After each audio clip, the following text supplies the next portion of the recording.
You have more power than you can imagine, Jean. The question is, will you control that power? Or let it control you? The current cinematic landscape is dominated by superheroes. It all started with Fox's fledgling X-Men franchise, which at the time, no one thought it would work. But thanks to a stripped-down, black leather aesthetic and a once-in-a-generation leading man, the X-Men took over the Cineplex in the early 2000s. And then, X-Men: The Last Stand threw it all away and sent the franchise into a nearly 2-decade-long tailspin. When they come out, does it hurt? Every time.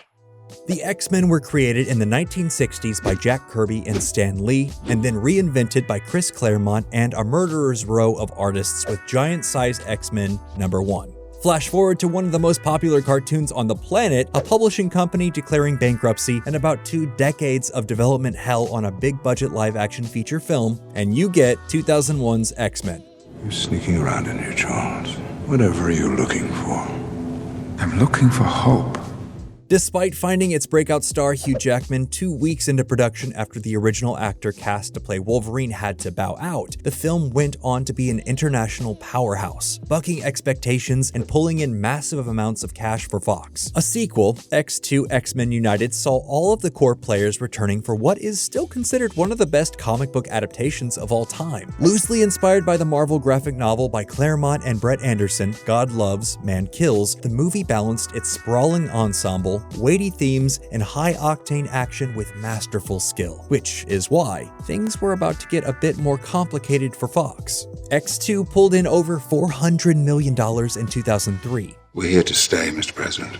A sequel was immediately put into production, only with one major problem that it had to solve. Bryan Singer, the director and head creative mind behind the first 2 films, received an offer he couldn't refuse: to reboot Superman for Warner Brothers. They were operating under a new creative regime after the success of Batman Begins, and they wanted to have their characters taken seriously. The only problem being they didn't want to wait for Singer to finish his X-Men trilogy, and so he left, leaving the development process of X3 in the lurch. As hinted at with the final shots of X2, Singer's plan was to direct an adaptation of the beloved Dark Phoenix saga, which would have featured the rebirth of Jean Grey as the Phoenix and had Emma Frost as the primary antagonist. After Singer's departure, things got even more complicated for Fox, as many of the key actors were in the middle of contract negotiations, having only signed on to appear in 2 pictures for Fox previously. As part of his negotiations, Hugh Jackman was able to procure a director approval clause for any films produced. Something that initially seemed like a problem for tomorrow quickly became a problem for today. The war is still coming, Charles, and I intend to fight it.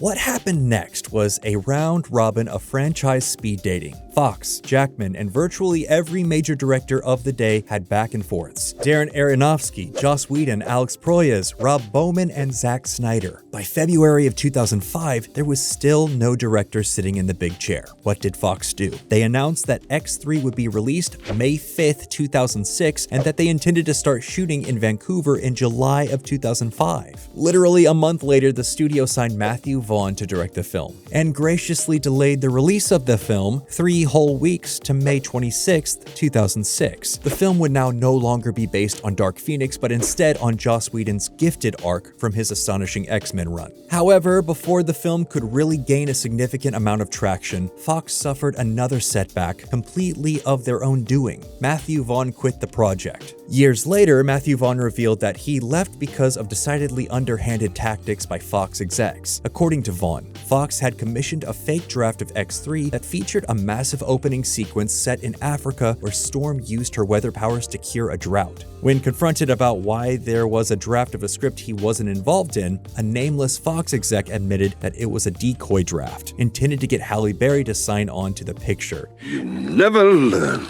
do you? Despite the film barreling towards pre-production, Fox hired Brett Ratner. The script, however, was still far from ready to shoot. Despite the fact that they only had an 80-page screenplay, principal photography commenced for X-Men: The Last Stand in August of 2005. In a surprise to no one, the film's production was quite a bit rockier than the previous 2 installments in the franchise. The Last Stand has a multitude of problems, most of which stem from the fact that Fox was rushing to hit a release date and didn't take the time to get the script right. The The X-Men are outsiders. They're agents of change. They represent the downtrodden, the maligned, and the othered in society. And in the framework of X3, they're working with the oppressors, the people wielding and inevitably weaponizing the mutant cure, while Magneto and his Brotherhood are fighting for the rights of mutant kind. In this specific example, Magneto truly was right. If that basic setup of the movie being miscalculated wasn't enough of an issue, the script also had to deal with the fact that James Marsden wanted out. He wanted to go shoot Superman Returns with Bryan Singer, and thus was killed off early in the film's runtime, off-screen. So now we have a film where the X-Men are the bad guys, there's a mutant cure, and you're attempting to adapt the Dark Phoenix saga without one of the key pieces. It was just never going to work. X3 feels compromised on just about every level. Even the humor in the film doesn't come from character like in the original two films. It's just a really cringy internet meme homage. Don't you know who I am? I'm the Juggernaut! Upon its initial theatrical release, X3 pulled in close to $500 million at the global box office. Was this film the highest grossing of the films up until Days of Future Past was eventually released? Yes, it was, but it was critically lambasted. Off of this film's poor fan and critical response, Fox didn't know where to take the franchise, having killed off so many of its key players. They decided to go back to the past, launching a spin-off franchise titled X-Men Origins. They originally were planning a trilogy of films in this series: Wolverine, Mystique, and Magneto. Needless to say, X-Men Origins Wolverine leaked test footage, and poor critical response also tanked this sub-franchise. So Fox would pivot again, this time back to the original characters, but with the idea of telling a story about the younger versions of Charles Xavier and Magneto. Wanna guess who came back into the fold for this soft reboot? The original X3 director, Matthew Vaughn. While X-Men First Class was a financial and critical success, it also hamstrung the franchise by keeping everything in the literal past as period pieces. One green, one blue. It's a mutation. It's a very groovy mutation. I've got news for you, Amy.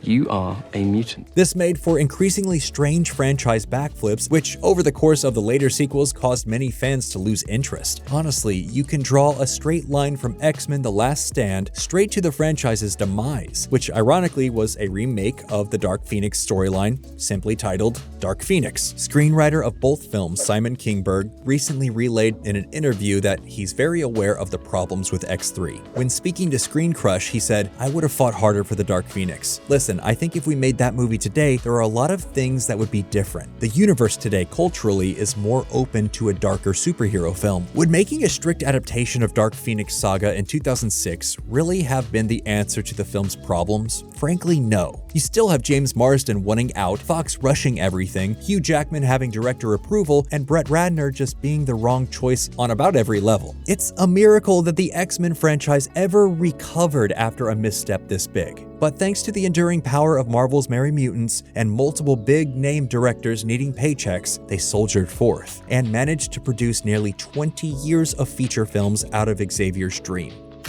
Well, that's all we have for this episode. What do you think? Which is worse, X3 or Apocalypse or Dark Phoenix? Let us know down in the comments below, and as always, please be sure to like, comment, and subscribe for more Nerdstalgic videos just like this.